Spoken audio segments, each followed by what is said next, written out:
morning, everyone. It's Sal, Stretford Post. How you all doing? Hope you're doing well. And welcome to another episode of Breaking Dawn. I hope you're doing good. I hope you're doing fine. I hope you don't mind my backdrop. I am in the process. I am in Italy. I am somewhere else. So I'm trying to get the studio up and running again, guys. Hope you're all doing well. Hope everyone is blessed. Hope everyone's having a blessed Sunday so far, wherever you are in the world, guys. Really appreciate you all. Guys, look, you know what I would say about this weekend and indeed the last couple of weekends? I think we've been very lucky. I really do. I'm looking at the results and I'm looking at Everton 3, Chelsea 0, Brighton 2, Liverpool 1. I think I've got that prediction right, to be honest. I don't think anything could be written more in the stars than Manchester United. Don't get the yogurt off my face. I just had my breakfast. Than Manchester United qualifying for the Champions League. I think it has been an absolutely perfect weekend, apart from Friday, of course, where we drew the game against Bournemouth. And it does obviously add a little bit of frustration because obviously the referee robbed us on Friday and we could be well clear of Liverpool right now. We will be basically 1 foot in the Champions League. Now, I think we've got a magnificent chance. Obviously, Aston Villa are playing West Ham today. Do I expect much from West Ham? Probably not. But still, we will be third place in the table by the end of today. And we will move away from Liverpool, which is very important, obviously. So that the most important thing, guys, in regards to everything is Manchester United qualifying for the Champions League. So hold that. Absolutely. Liverpool can hold that. Chelsea can hold that as well. Absolutely. Guys, you know, Ibrahimovic, I think Zlatan Ibrahimovic, the legend Zlatan Ibrahimovic, said it this week. He said that all these other teams have been concentrating so much on bantering Manchester United. They forgot about their own team. They forgot about themselves, guys. And absolutely, that's what they've been doing. They've been too concentrated on what Man United are doing, what Man United are, what Man United aren't. And here we are, guys. There you go. Lo and behold, Manchester United are slowly but surely, I wouldn't say coming back, but we're really in the mix now. And hopefully we can add an element of consistency. Of course, the surroundings around us, the referees, we can't help that. What the referee did on Friday was unforgivable for me. It was unforgivable. And, you know, I would say that right now, Man United, we have to think like this, guys. And the reason we think like I was talking about yesterday, the reason is that we have to think like this. We have to be ruthless. We have to be, you know, critical when people are against our football team. And it's quite obvious that that referee was against our football team on Friday. Because right now, Man United will be 4 points behind Man City. As it is, we are 6. It's not the end of the world. Of course it's not. But, you know, we have to pick the bones out of it because at the end of the day, people don't look at the end of the season and say, oh, well, you know what? You drew against Bournemouth, you drew against Bournemouth and it was the referee. They don't think like that. That's not what people think. They just look at the numbers and they just look at the end product. That's all they do. You know, so I'm very disappointed with the game on Friday. Delighted with the way the weekend's gone. As we know in the Premier League, you never know, guys. Danny Welbeck does it again. Ex-Man United player, scoring against Liverpool. That guy should go to the World Cup, in my opinion. He's better than Solanke. I say that. So I think that, yeah, look, you know, what I would say is that, you know, I'm happy. And it has had a little bit of softened the blow a little bit in regards to Friday, in regards to the matches this weekend. I'm delighted and I'm happy about that. Absolutely. And I'd like to let that off my chest real quickly, guys, before anything else, of course. Now, guys, let me get into a little bit of transfer news surrounding Manchester United. Of course, Manchester United are in the market for players. Of course, we need a lot of work doing in the summer.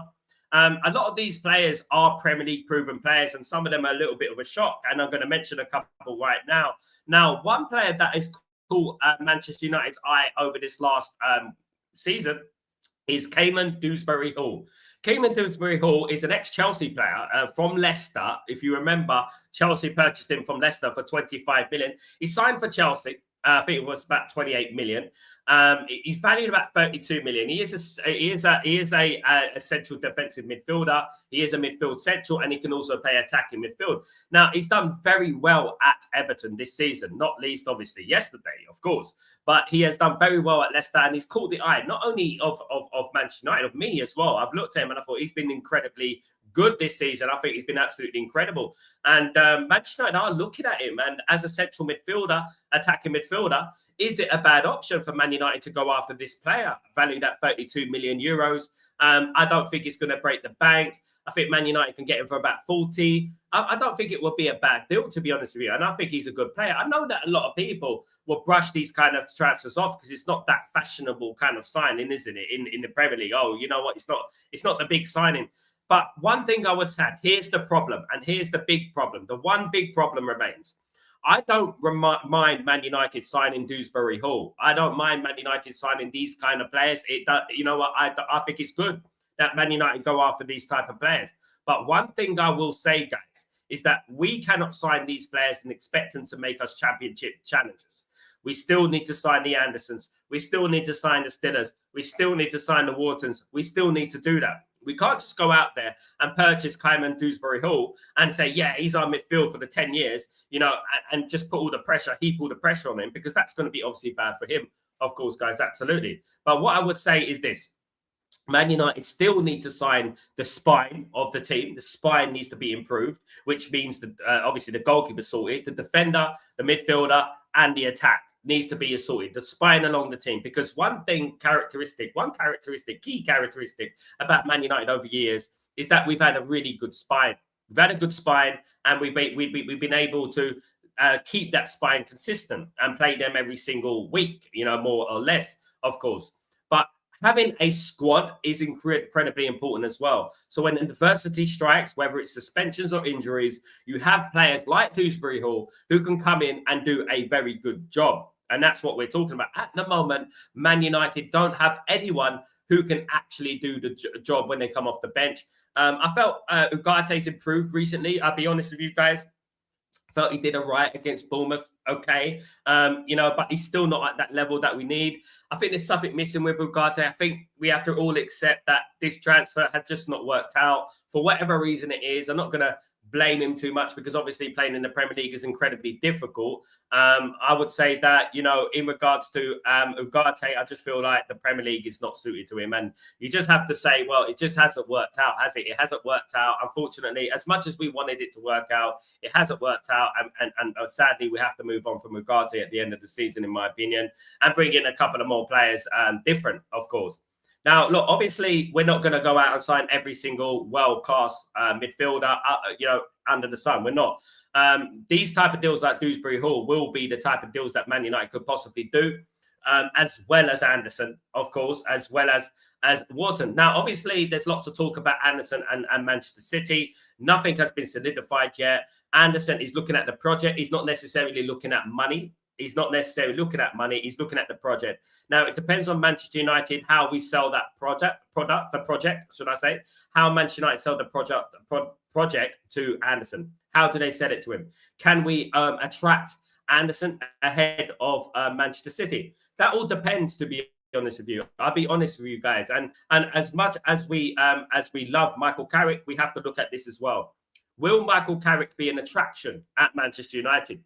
Will he attract other players to come to Man United? He will be part of the project. So will Michael Carrick be an attractive proposition for any potential player coming into Manchester United? And when you look at Michael Carrick, if Pep Guardiola stays, you look at Pep Guardiola, who is Anderson going to go to? And I mean this with the utmost of respect, guys. I do mean this with the utmost respect. I respect Michael Carrick. I love Michael Carrick, obviously a great player, legend at Man United, of course. But one thing I would say is that we have to look at things realistically at the end of the season. Even if Manchester United get in the Champions League, if it was between Manchester City and it was between Manchester United, these key players like Anderson, like Stiller, are they going to go after the manager that has been there, seen it, done it, or are they going to go for Michael Carrick and think, yeah, you know what, Michael Carrick is the way forward? Are they going to do that? And I have to look at this really realistically, you know. If we had Luis Enrique, however, that would add a different sort of scenario altogether. That would be completely different. If Luis Enrique came to Man United, that would be a project to sell.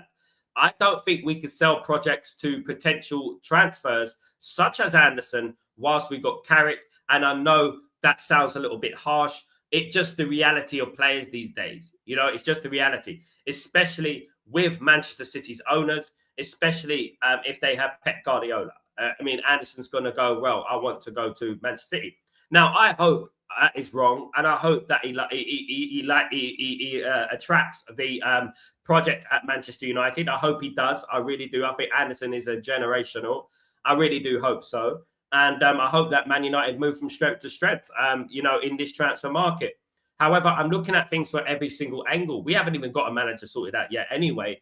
And this is what I'm talking about. We have to act quick, because to sell a project, you've got to have everything there in place, including the manager, and say, look, we're going to go forward with this manager, and this manager's our manager. Unless you've already agreed a deal with, like, for example, Luis Enrique, then you can say, well, we got Luis Enrique coming. He's a Champions League winner, and blah, blah, blah. And I think you have to look at that. You have to look at that, and you have to analyze that realistically, of course.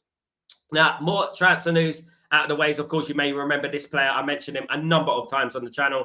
Actually, about 6 months ago, this is the first time I mentioned, maybe even a year ago, up until a year ago, I mentioned this player, Anthony Robertson, the USA international, 50 caps for the USA, 4 goals, the left back, left midfielder, left wing back, playing for Fulham, has been on Manchester United's radar again. Manchester United are looking at a left back option, a left wing back option, left midfield option, someone of the versatility of Anthony Robertson. Now, he's valued about 25 million euros. He is 28 years old. So that's a little bit over the age limit that Man United are looking at the moment. And for me, Man United being linked to this player is good. He's a good player, very good player, 25 million. However, I would say I'm concerned about the age. I'm concerned about the bracket of age that we're looking at. But will he be a good signing? Yes, he probably will be a good signing, and he would slot straight into that team on the left back position. However, I would much rather keep Dorgu playing more football, because I believe that Dorgu's ceiling is higher. I do think we need another left back. Of course we do. It depends, obviously, what happens to Diego Leon and these type of players. But, Anthony Robertson would be an option, but Anthony Robertson would be an option from the bench for me. It would be. I think Dorgu is a better player. I think Dorgu has the potential to be a better player. And this is precisely why I've been talking about the right back, how Man United need to construct the right back. Why are we not mentioning the right back position? Why not? What's going on that right back position and stuff like that, of course, guys. Anthony Robertson, of course, he's done very well in the Premier League. Probably been Fulham's best player, if I'm being honest. But for his age, of course, he's a late comer in regards to the Premier League. I think I don't think Man United should be signing anyone 28, 29 years old. I really don't. Especially when you're looking at the left back, left midfield position, left wing back position, where there's a lot of running involved, isn't there? There's a lot of running involved in that full back position, especially if you're going to be doing overlapping runs, which Man United have missed for a long time, of course. You're going to be running up and down that pitch. And at 28, 29 years old, it's a little bit of a risk for me. Although Anthony Robertson's a very good player, I would actually go after a player that's a little bit younger than Anthony Robertson, if I'm being honest. I think 28, 29 years old, it's the age that I say, like, just like I bang the drama, I say exactly the same thing about Bruno Guimaraes in midfield. I think Man United need to go away from 28, 29-year-olds, and Man United need to look at the 24, 25, 26 years olds, like Alex Ferguson used to do. Of course, Alex Ferguson rarely bought players over that age of 28, 29, 30. He rarely did that. If you know, it was only a few that he did. But if he did, he'd done it for the squad. He would bring in like a Teddy Sheringham or something like that. But he wouldn't notoriously buy players of a certain age group that are going to go straight into the team. They would actually be squad players. And I agree with that. You need that little bit of experience, no doubt about it. You need the experience. Definitely, you need the experience in there. But, you got to look at things as in Man United are going to play 60 games next season, probably. League Cup, FA Cup, Premier League, and the Champions League, potentially. And we need players that are going to be ready, fit and ready, 90%, if not more, of the season, of course. But Anthony Robertson has been linked to Manchester United again, of course, guys. A 25 million euro prospect, guys. Absolutely. One more young player that I want to talk about in regards to Man United. Obviously, Man United are looking at the next up-and-coming player around, of course. And one player, I may have not mentioned him on the channel before, is Archie Gray. Archie Gray is a 20-year-old CDM, CM, and a right back. Of course, I told you a few times that Man United are trying to kill a few birds with one stone in regards to fixing various positions, players that can play in various positions. Archie Gray, guys, has come onto the fore, ranked as one of the best up-and-coming central midfielders, CDMs, in the country, up and coming. 20 years old. He's valued about 35 million euros, which tells you a lot about him, to be honest with you, in regards to it. It does tell you a lot about Archie Gray, because being valued at that much money is no slouch, guys. It's you know, you have to have something about you to be valued at 35 million at 20 years old. You know, I'm a bit skeptical. Of course I am when it comes to Tottenham. I think most people will be skeptical when it comes to Tottenham bringing in Tottenham mentality players. However, I would say that Man United haven't been unlucky with Tottenham signings. They haven't. Let's be honest, guys. When Man United signed Tottenham signings, they've generally done quite well. I'm talking about Teddy Sheringham. I'm talking about Dimitar Berbatov, Michael Carrick, these kind of players. We've actually done quite well with Tottenham signings, haven't we? Let's be real, guys, here. You know, so Archie Gray, 20 years old, another project player, though, is obviously he's wanted by other clubs as well around the Premier League, which is obviously important because other teams are recognising his talent. A centre midfielder, a CDM, and a right back, so versatile as well, can fit in at right back. You know, can play the defensive role, can actually play the number 8 role as well, which is good.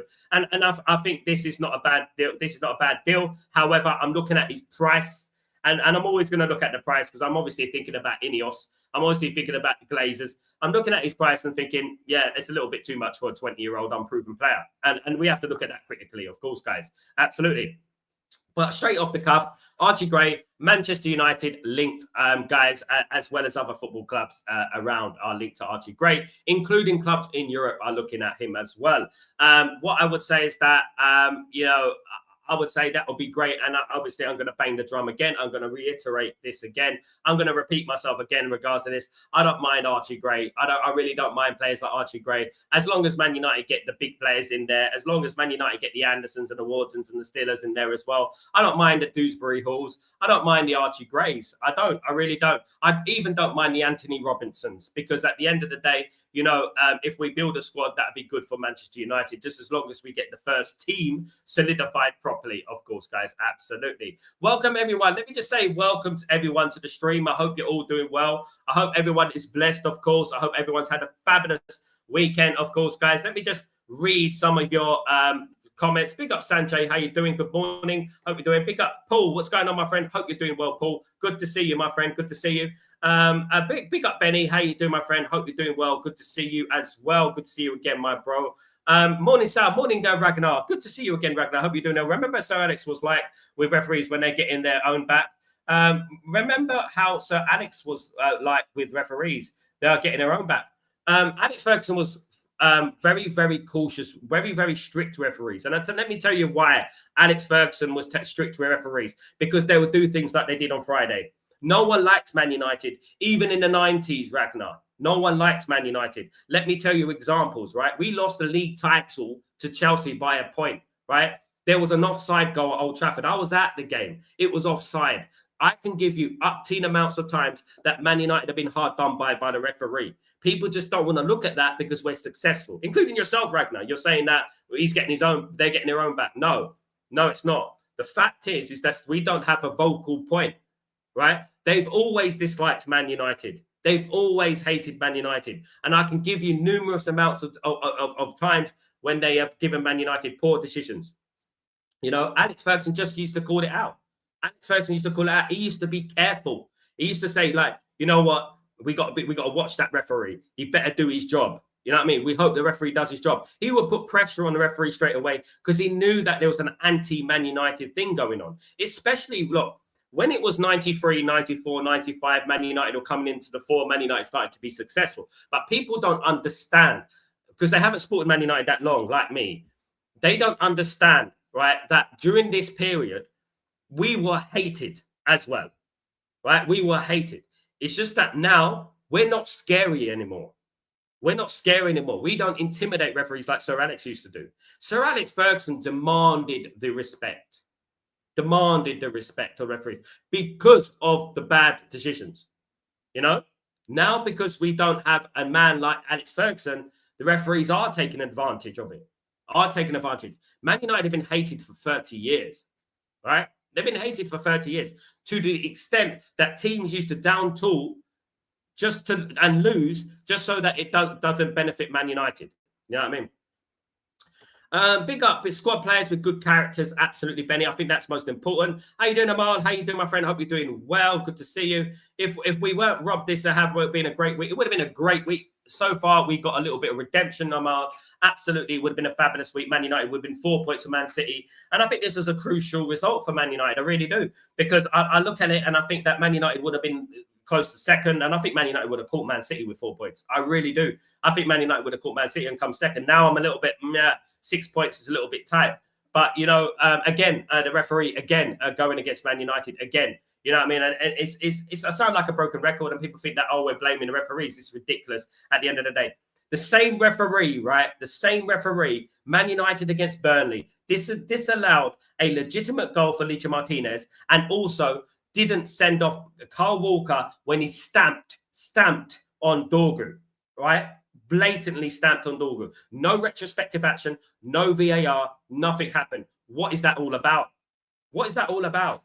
Look at it. I don't care if he did meant it or not. He stamped on Dorgu. He put his foot down on Dorgu. It is a red card, and he didn't give him the red card, right? And these are just small isolated incidents that I'm bringing up to you guys. I'm bringing up these isolated incidents now.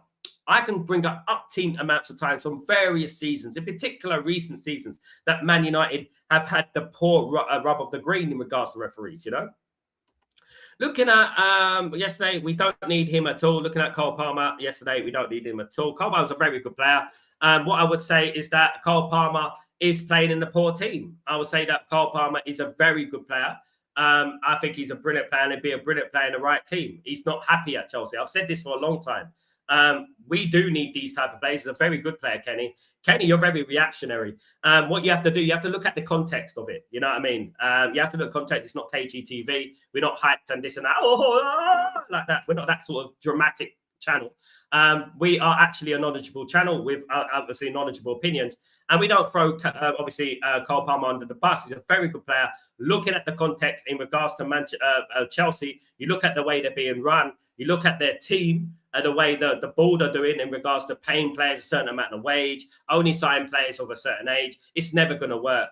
And obviously, the manager, I've said it 100 times. This manager is a puppet, and he's not the right man for Manchester United, for Chelsea. He's not a good manager. And then people are saying to me, you know, when I mentioned Cesc Fabregas, I said, why didn't they get Cesc Fabregas through the door? You know what I mean? You know what I mean? It's because basically, like at the end of the day, he's a Chelsea legend. He would have demanded the respect, and he's doing well at Como. You know, so I would say that, you know, there's a number of issues at Chelsea. I would not throw Cole Palmer under the bus. I think he's a good player. And I actually think that who does well at Chelsea these days? Just tell me. Who develops at Chelsea these days? Chelsea is a graveyard for players, for talent. It's underrated how much of a graveyard Chelsea is for talent. Look at Enzo Fernandez. Just a year ago, was one of the best players in Europe in regards to the midfield. Casado is starting to decline slowly, you know, and this is what we're talking about. Yes, they bought some poor players. Delap is a poor player. We all know about Garnacho, not good enough. Gittins, it's not good enough. Neto, it's not good enough. They got no centre backs. They don't got no real talented centre backs, you know. And then you look at Cucurella, who's looking to leave. He's disillusioned. He's looking to leave. They've got a couple of good players. I would say Cole Palmer, Casado, Enzo, Reece James is probably it for Chelsea. The rest of them are rubbish. Cole Palmer can only do what he can do. I think he's a very good player, and I think he'll be great at Man United. I really do. You know, absolutely. Kenny, I would still take Palmer. Absolutely, yes, he has a dip in form, but maybe a new challenge. I didn't I would relish a challenge at United, especially. In fact, absolutely. I think people like are throwing Cole Palmer under the bus. You know what I mean? Too quickly and too easily. You know what I mean? At the end of the day, they're throwing him under the bus. You know, and I think that, you know, we got to look at things properly. You know, look at the surroundings, look at what's going on at Chelsea at the moment. I go on various channels and I talk to Chelsea fans, and they know what's going on at Chelsea. The club is running to the mud, guys. The way Chelsea are being run is rubbish, to be honest with you. And this is why Chelsea are fading, significantly fading. You know, I take Sal from Spurs to goodness me. Morning, Sal, big up. You take Sal, but not Cole Palmer. It says it all, Kenny. Morning, Sal, big up, Robert. How you doing, my friend? Hope you're doing well. Benny, good morning. City, comment when you think. Not one of ref their game when Sir Alex was in charge at United. Not one ref their game when Sir Alex is in charge. At the end of the day, people don't really understand. They don't really know the historical value of what happened in the Premier League. They don't know what went on. A lot of players, a lot of fans supported Man United back 2008. They don't really know what happened under Sir Alex Ferguson from the early days all the way through the 90s and how much decisions we got against us. And people just think this is a new thing. This has been going on for 30, 40 years. And because people come so accustomed to Man United getting bad decisions, and also because they like to banter Man United, people don't really analyze how bad the referees have been against Man United. When Man United go out for a football match, and this has been going on for 30, 40 years, when Man United go out on a football match, we have to win games, obliterate teams off the park, because we have to play the referee as well. And it's always been like that. It's always been like that. We've always had a hatred. You know, I would even bring in the Champions League. Some teams in Europe even hated us. Some referees in Europe hated us. You know what I mean? And I would even say that. Do you know what I mean?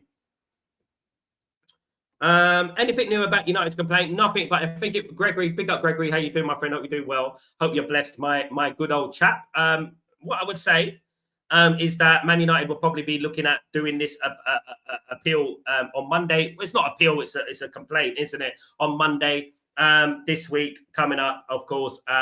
When I'm looking at what happened on Friday, and then you're looking at other incidents that this referee has done, and let's be clear, guys. It's not just Atwell. It's not just Atwell. It's many other referees against Man United. And these things do have to be called out. I'm glad Michael Carrick called out, but you watch Michael Carrick get fined because what he said the truth. And I said it yesterday. These referees need to be held accountable. These referees need to be relegated. They need to be fined. The questions need to be asked in front of the media. Why didn't you give Ahmad's red card? Penalty. Why didn't you give Ahmad's penalty, but you gave the penalty for Eva Nielsen? Why did you do that? What is the difference between the two? And he needs to be put on the spot. Then they need to show him the incident at Burnley. Why did you not send off Carl Walker for a stamp on Dorgu? And why didn't it go to VAR? Who was in the VAR room that day? Why wasn't it a red card? Is it because he's an experienced England international? Is it because of that? Do you know what I mean?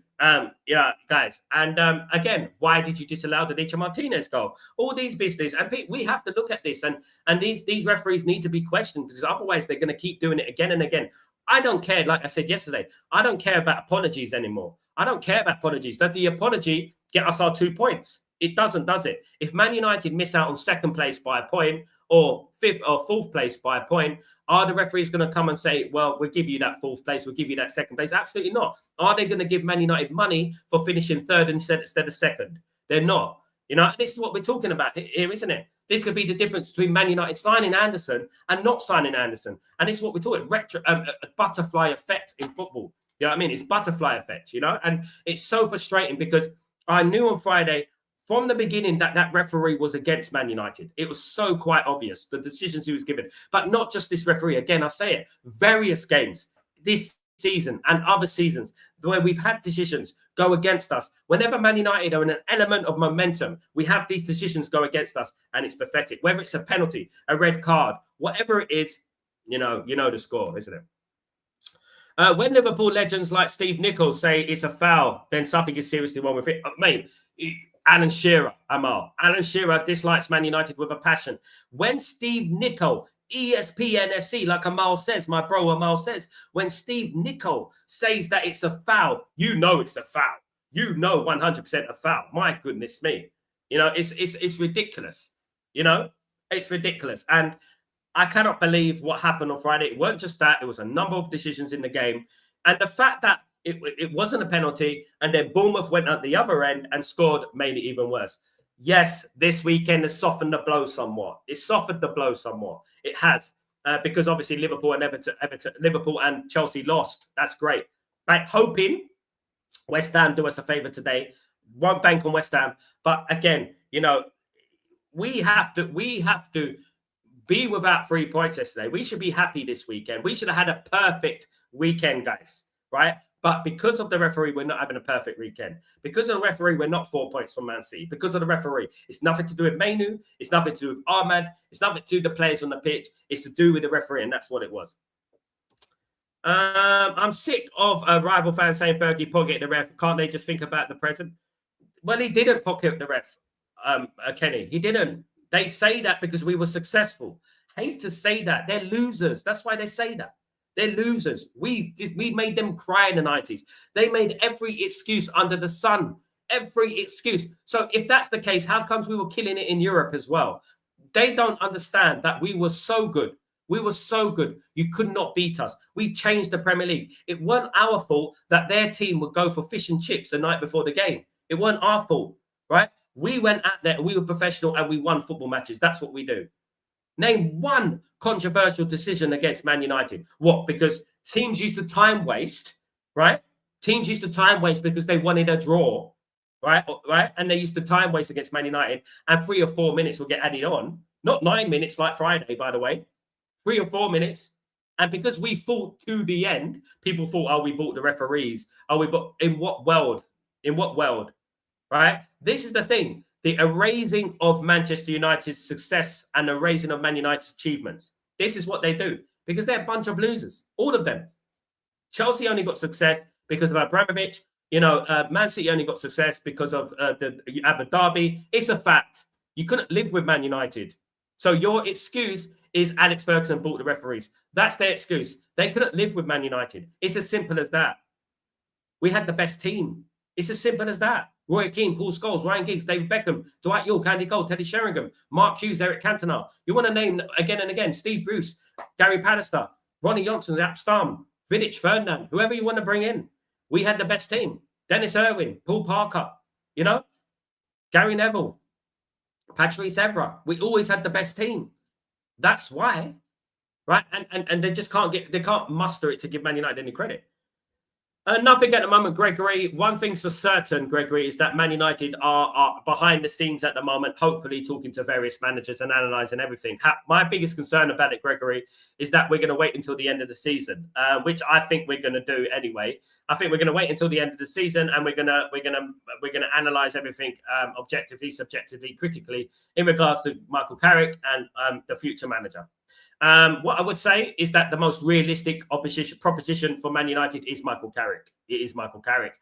I would take Luis Enrique. However, nothing at the moment. Of course, if Pep Guardiola leaves Man City are going to look at Luis Enrique, and there are going to be other clubs as well looking at Luis Enrique as well. So Man United need to do the groundwork quickly, which I hope that we're doing. But I wouldn't hold my breath, Gregory. I really wouldn't, you know. Fair enough, Sal, but Chelsea's environment are getting worse. Yes, Kenny, this is what I'm talking about. You know, I've been no offense. But what I'm talking about is that, you know, you have to look at the environment. You have to, you know, at the end of the day, you have to look at the team and the club he's playing for. I've heard, and I heard this a long time, Kenny. I heard this a long time that Cole Palmer's not happy. And I was getting shut down by Chelsea fans. Cole Palmer's not happy at Chelsea at the moment. He wants to leave Chelsea. He's not happy. And who would be? You know, I guarantee you that Garnacho's regretting going to Chelsea as well, by the way. I guarantee you that Garnacho's regretting. Kevin, good morning. How you doing? Great to see Liverpool, Chelsea losing the game. So absolutely, bro. Big up. It was like a bit of compensation for what happened on Friday, wasn't it? At the end of the day. However, I was a little bit frustrated even more, if I'm being honest, because I'm looking at it, I think Man United would have been way ahead of Liverpool right now. It's so frustrating. You know what I mean? It was so annoying, you know, but there you go. Despite only earning 1 point this weekend, Chelsea and Liverpool both dropped more points than we did with 7 games left. I'm so much more content following the Chelsea and Liverpool losses. I'm content, not happy, mate. Yeah, content, but not happy. Because at the end of the day, we're going to get decisions like that again, Gregory, you know, and this is my biggest concern. You know, this isn't an isolated incident against Bournemouth. Man United, in theory, if it wasn't for the referees, would be second, guys. Would be second. I'm being honest with you guys. And I'm not like, guys, this is honest. They would be second right now, you know? Sal, do you believe third place is our destiny this season? Probably. However, a lot of people laughed at me when I said that a few months ago, by the way. I would say that our destiny should be as high as possible. What's mathematically impossible should be aimed at our destiny. That should be our destiny aim, which is second. I think Man United should aim at that. I don't think we're going to get second now. I think the Friday game was massive. Unless Man City lose the game. Of course, they're playing in the League Cup final. By the way, join me for the League Cup final today, guys. I'll be doing a watch-along. What I would say is that Our destiny is as high as possible as we can possibly be. And I think that is what the mentality should be at Manchester United. And it should always be that, and when people were laughing at me in regards to the third place, they were laughing at me. I said, we come second or third. I think they can hold it. I think they can. Who's laughing now? Do you know what I mean? Absolutely. Sal, can we take Ghana back? No, I wouldn't anyway. Jay Gambino, no, I wouldn't take him back. I like Dewsbury Hall better than him, to be honest. I hope Liverpool don't make it to the Champions League because it will have a significant impact on the transfer window in the summer, especially since they knock our targets at that. Yeah, they do. They do. And the one thing about Liverpool as well, Miles, is that they're not scared to spend money. They're not scared to spend money. They spend money. Man United and Ineos and the Glazers don't like spending money. Let's be real here, guys. That Ineos and the Glazers don't like spending money. Liverpool will. Ragnar, realistically, how many players do we actually need for all competitions, considering the players that are leaving? Now, look, if I look at realistically the players that are leaving Man United, we already know that Rasmus will be leaving, Rashford will be leaving, Sancho will be leaving, Casemiro is leaving as well. We also look at Ugarte, will he be sold? Mason Mount, will he be sold as well? You have to look at that. Onana's leaving as well. Bayende's leaving as well. That's already 8, and then you look at will Maguire sign a new contract? Probably will, so I'm not going to say that. Is Luke Shaw going to stay at Manchester United? Tyrone Malacia, is he going to leave? That's 10 already, guys. 10 players. All right. So what do you think? Man United need to sign 9, 10 players? They're not going to do that. Man United need to sign minimum for me 8 players. Minimum. For the first team and the squad players as well. Because when you're looking at Man United could potentially play 60, 70 odd games next season. Right? So we need about 8 players in there. 8 quality players. They don't have to all be generational elite players. They could be the Dewsbury Halls, right? They could be these type of players, right? They could be the Anthony Robinsons, but we do need world-class players as well. Well, generational players as well. We do need the Andersons. We do need the Wharton Distillers as well. We do need these type of players as well,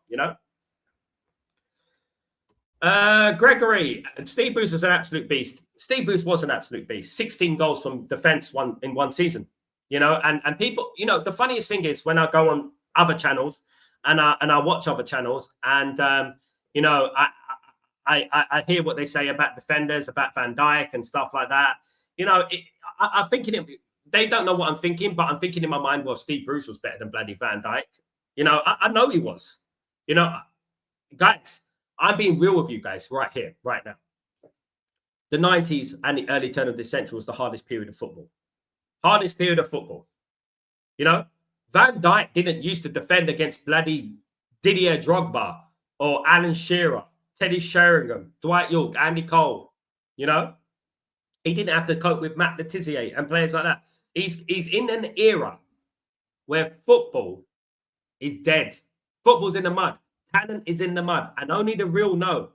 Only the real know. The people have been watching the Premier League from the beginning and the early turn of this century know that football has regressed incredibly. Steve Bruce, if Steve Bruce was in Manchester playing football right now, if he was in Premier League right now, he'd be one of the best defenders. Absolutely. If not the best. Amal, do you think Slot gets sacked if Liverpool go for Enrique and we will end up with Carrick? If Liverpool get Enrique, I would be absolutely fuming. I would be Amal because he's an absolute brilliant manager. I hope that Liverpool get Alonso, probably, even though he's a good manager. I hope that they'll get Alonso or Gerrard or something like that. I really do hope so. I'm not convinced on Carrick. I don't think anyone who has a football IQ should be convinced yet. I think there's a lot of the jury is still out, so to speak. We have to wait until the end of the season. And there's a lot of giddy Man United fans out there who just say, give him the job now, just not analysing football maturely. And we've been here before, of course, and we have to take that into account. It's not about painting managers with the same brush and rah. We have to take the situation into account in regards to Ole Gunnar Solskjaer. And are we going to make that same mistake again? I've seen characteristics from this manager, Michael Carrick, that make me concerned. I've seen characteristics from this manager that make me excited. There's so much up in the air at the moment. I love Michael Carrick. And I think if Michael Carrick got the job, of course, As every single manager, he will get my utmost respect and support, 100% support. And I like to think that he would also be ruthless and demanding of the board to get him the players that he wants. However, if it was between Michael Carrick and it was between Luis Enrique, even the Gaussman to an extent, I would go after the latter managers. I would go after Gaussman or Luis Enrique. I think Man United need to get the best. That's what Man United need to do. We need to get the best. Too many of our fans, too many of the pundits base everything, and ex-players as well, base everything on a hunch. I got a hunch, based on a hunch. It's a bit like the Baleba situation, right? I see compilations of Baleba yesterday, and he made one little run, and then people are making videos of it. I'm like, bloody hell, isn't he meant to do that? A little run, and then people are making bloody clips of it. It's ridiculous. People want Baleba based on a hunch. People are vying for Michael Carrick based on a hunch that he's going to come good. I don't think Man United should base anything on a hunch anymore. I don't. And I think Man United should go out there. Man United should get the best. And that's it. Proven. Because Luis Enrique is not a hunch. He's done it in the Champions League. He's won the Champions League. And the one great thing about Luis Enrique is that he doesn't just buy Galacticos players. He actually develops players. And I think that's very important as well. Kenny, if it wasn't for Stuart Atwell's refereeing decisions, we would have 4 points behind Man City. Yeah, Kenny. Yeah. Man United would be 4 points behind Man City. And I guarantee you, Kenny, we will catch Man City. We have that momentum. Thanks to referee, it's incredibly harder now. We're 6 points behind Man City. Man City could lose a game. Of course, they could lose a game. But now, with the games running out, it's getting a little bit harder to capture that second place, Anthony's gone, yeah. Anthony's gone, I think, yeah. I believe so. I think he has. If I'm wrong, no, he has gone, yeah. Let me have a double check that, because I have got some people saying that he's on an obligation. Let me just see. Anthony Batiste. Anthony's Anthony's a bit of a place where I've been got for Batiste, a bit of a squad. Yeah, I think he's gone.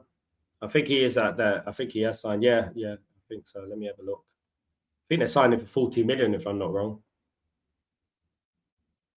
Yeah, he was on loan last season. He's at Batiste permanently now. He's on he's at Batiste permanently. Good morning, Mandem. How you doing, my friend? How are you doing? Well, morning, Sal. Can we take a few seconds to give a round of applause to Liverpool and Chelsea? I don't know how you do it, Mandem. I don't know how they do it. I don't know how they can spend 500 million and get worse. It's a miracle, guys. I'm waiting for Whoopi Goldberg to come out and start sending me a bloody, a gospel song. 500 million, and they are now playing Champions League champagne football. The other has an elite manager who has transformed them. I mean, I'm sorry, and I don't want to sound out of order, guys. I don't want to sound out of order about both managers, Arne Slot and obviously Liam Rosenior. I don't want to sound cold in regards to them, but they are the most unbearable personalities I can even think of. I would not want to spend time with them. I would not want to talk to them. And the difference is, right, I actually like Jurgen Klopp. I actually like Jose Mourinho and these managers. I don't like them. They come across very passive, implosive kind of characters that are very arrogant and very annoying. Liam Rosenior reminds me of a supply teacher, a supply gym teacher or something like that. Arne Slot is the most arrogant. He reminds me of an arrogant banker or something, or some say wanker, put the W. So yeah. Big up, man, Amal. Will Casemiro stay at United? I would keep him as a squad player if we get the choice of defenders out. The problem is Amal is on 350 grand a week. And if this stifles the opportunity for Man United to sign an Anderson or to sign a Stinner, I wouldn't keep Casemiro. If we keep Casemiro and it doesn't affect our transfer budget, then yeah, I would keep Casemiro. But you know as well as I do, according to FFP and PSR, because of Ineos, we are focused on FFP and PSR. Excuse me. They won't keep Casemiro and sign a couple of midfielders. They'll keep Casemiro and buy one midfielder. I don't think Man United are going to sign, as much as we need it, I don't think Man United are going to sign 3 midfielders. I think Man United are going to sign 2. I think if we keep Casemiro, like you said there, Mal, we're going to sign 1. So this is the problem. So I think we need to move on. I do. I think we need to move on. We need players who can play 90+ minutes, mate. Casemiro can only play 60. And as much as I love Casemiro, and I think Casemiro has been brilliant this season in particular, probably one of our players of the season, I think we need to move on now. And I think that Man United getting rid of that 350 grand on the wage budget would do wonders for Man United's FFP and PSR. And we can go out there and get a younger player, more athletic player. Look, again, I reiterate, I would love Casemiro to say because of his experience. But I know how Ineos think, Amal. I know how Glazers think. They're not like that. They don't think like you and me. You know, they're like, you know, oh, FFP and PSR. They don't take risks. Gregory, Manchester United get the best and forget the rest. Unfortunately, the Glazers and Ineos ownership are far too fragile. Absolutely. Absolutely. Yeah, that's good. They are bottling and we are benefiting from it. Absolutely. That's Liverpool and Chelsea. Yeah, they're bottling it. They're bottling it. But one of the biggest frustrations for me, Max, is the fact that Man City should be bottling it and we should go in after that second place if it weren't for the referee on Friday. Absolutely.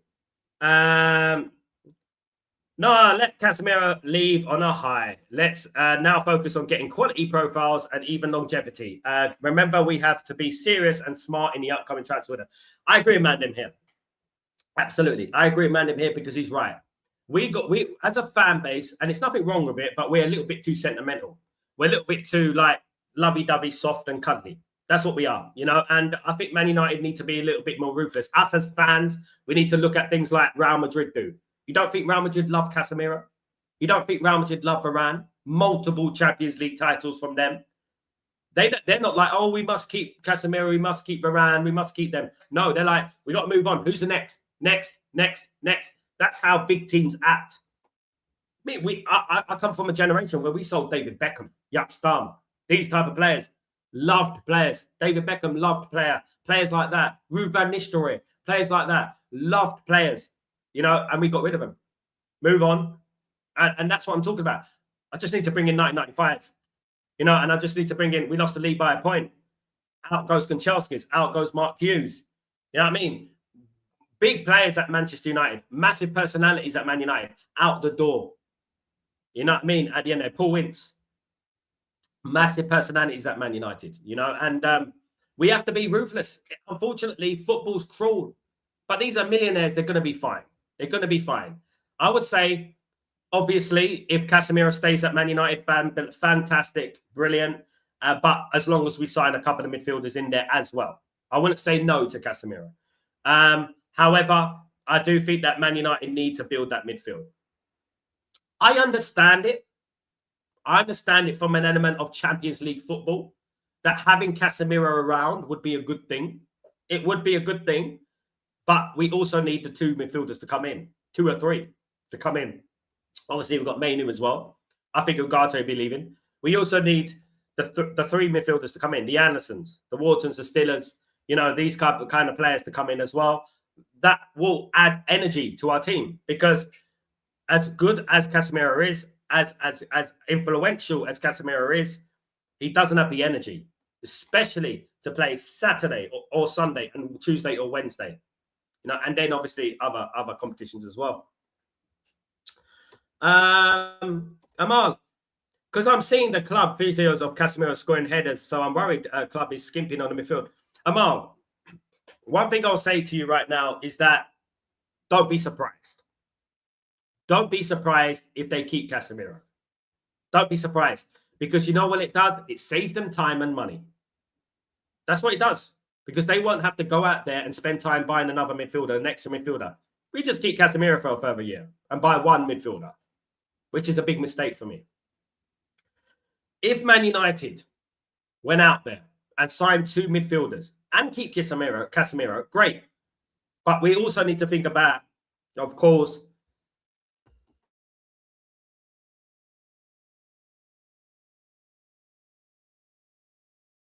excuse me, guys. We also have to think about the 2 midfielders that are coming in. Are we going to get the midfielders that come in as well? You know, are we going to get the players, the profile, the new players that are coming in? As a club, we need to be serious. As a club, we need to be ruthless, you know, at the end of the day. Sal, thoughts on Ghana? No, not for me. I think that I would rather Dewsbury Hall, as I said earlier, I would rather other midfielders than Ghana. No, I don't believe in going back. I don't think he's good enough. I think he's, I don't think he's that good. I think he's all right. He's done all right. And congratulations to him. I think he's in the England squad, if I'm honest. I think he's done good. I just don't think I don't believe in going back. And I think he's a good average player. And I think Man United need more. That's what I think. And you consider how much they're going to sell him for. Not Ghana for me. No, not good enough. Gregory, it's important for United not to fall back into a usual pattern of holding on to players for 2 or 3 years beyond the time they should be moved out. Casemiro should go. Absolutely. And this goes for Ghana as well, guys. This goes for Ghana as well. You know, and we need to stop this sentiment just because he used to play for Man United and stuff like that. You know what I mean? This goes for him as well. You know, we need to stop being so sentimental, so lovey-dovey, cuddly. That's what I said, you know. And we need to bring in the new best midfielders in the world. Anderson, Stiller, these players. These are the players that are future. Syed El Mala, the future. Stop holding on. We got to stop holding on. So that's what we're doing.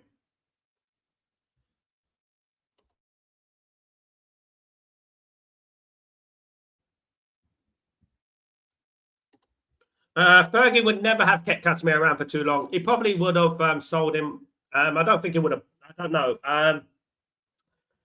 Alex Ferguson notoriously didn't want players over the age of 30, wasn't it? It was over 30. Well, probably 29. He never would sign players over that. And he would sell players who were at that age. Unless your name was Ryan Giggs or someone like that, or Teddy Sheringham, he would rarely keep players at that age, or you were a defender.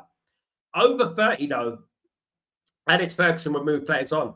He would move players on. That's what he used to do. He's moved players on, of course. And he believed in athleticism. He believed in youth. And I think it's right. I think Man United need to move on from it. And as much as Casemiro's done well this season, we can't be having another player that only plays 60 minutes every game. You know, as good as Casemiro is, I love him. I think he's a brilliant. And you know what? He came in at a period where Man United were at their worst. So, you know what? Fair play to him. But you know what? As my guy said there earlier in the show, he can leave with his head held high. He can leave with his head held high. And I think that's most important. You know what I mean? Let him leave. Let him leave with his head held high. Fantastic. You know what I mean? And we move on. And I think that's what Man United need to do. But I do double down on this, right? I know for a fact they're not going to keep Casemiro because of the 350,000 wages, right? Unless he takes a significant pay cut, we're not going to keep him. There's two big things here. If he takes a pay cut, we keep him in your save money because they will believe that they don't have to sign another midfielder because we're keeping Casemiro. And that's what's going to happen, guys. Now, we can have one or two things, right? We can either keep Casemiro on a reduced wage if he takes it, right? And not sign two midfielders, just one. Or we can let Casemiro go as planned and buy two midfielders. It's up to you. It's what you want, isn't it? Do you want to look forward or do you want to keep looking at the same Netflix chapter? And that's what it is at the end of the day. As much as we love him, you know what I mean? Kevin, Danny Welbeck should never have got rid of him. No, we should never have got rid of Danny Welbeck. I agree, Kevin. I said it at the time. We should never have got rid of Danny Welbeck. Unfortunately, that ship has sailed. Who sold him, by the way? Let me just have a look.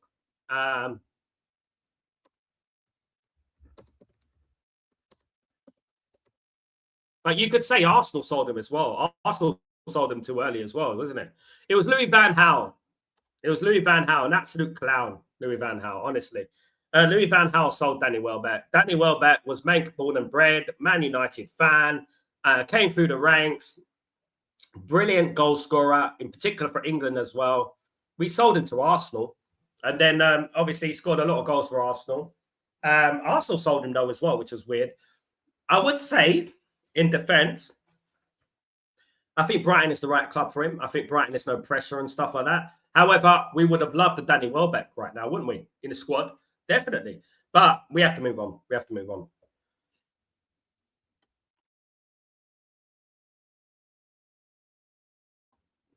Yeah, we have to move on, I think. Definitely. Yeah. So what I would say is that from now on, from this day forth, what Man United need to do, we need to look ahead. We need to look ahead now. We need to look forward. We can't keep rewriting same chapters. Let's move forward. Let's look at how we're going to build a successful Man United team. I believe Sesko is going to be a great striker for Man United. I believe that we're going to sign some midfielders. We're going to be better next season, and I believe we can challenge for the league next season, all being well.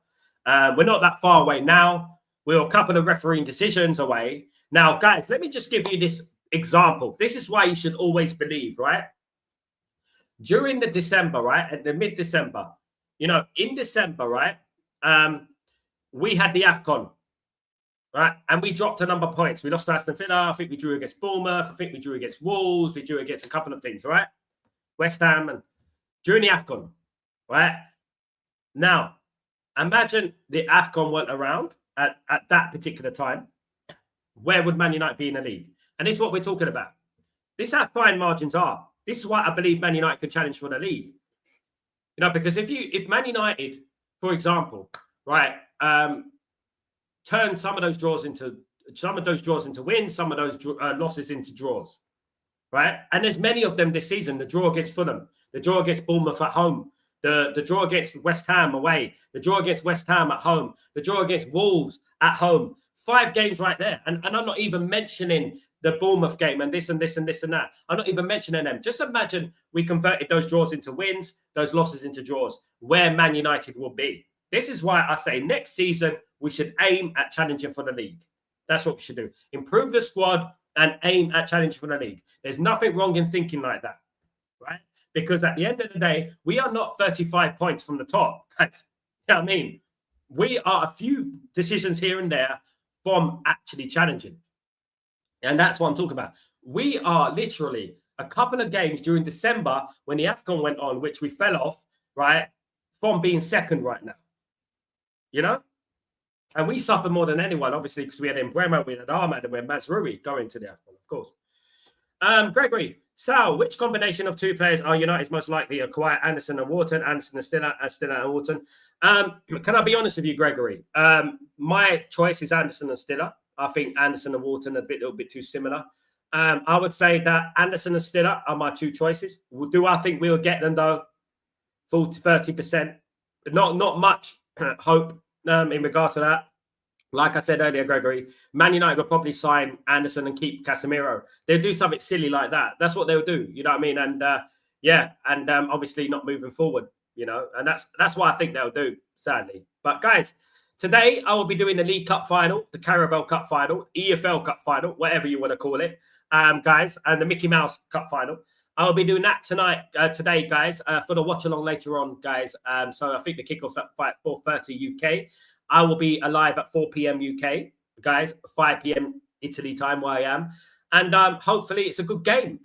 Who do I think will win? I think that Man City will win the game. I do. I think Man City will win the game. The reason I think Man City will win the game is purely on an experience level of Pep Guardiola. Pep Guardiola's record in finals is not the best in England recently. I'm talking about Crystal Palace and Man United losing the FA Cup final. But I do believe that this game, I think that Arsenal will crumble. I think that Arsenal will crumble. I think that Arsenal will struggle in this game. I really do think that, guys.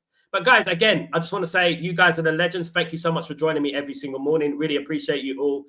More content coming next week, of course. Of course, this week has been crazy. This last two weeks has been crazy. Obviously, I've been avoiding missiles, of course, people know. And I've come over here to Italy from Abu Dhabi. And obviously, the streams weren't as potent and weren't as consistent. But next week, I'll be bringing more content, of course, guys. Keep your likes on. Keep smashing those likes. Let's get the likes up today, guys, because obviously the likes help it get to other people. So please, could you help that? Helps the algorithms. Don't forget to subscribe to the channel if you're new, guys. If you like what you see, if you don't like what you see, whatever, this is a channel for everyone. Guys, please don't forget also to put your notifications on in case I go live anywhere else as well, guys. So thank you so much. You're absolute legends. Take it easy. Have a great Sunday. And I'll see you for the game, I hope. Take it easy, guys. Peace.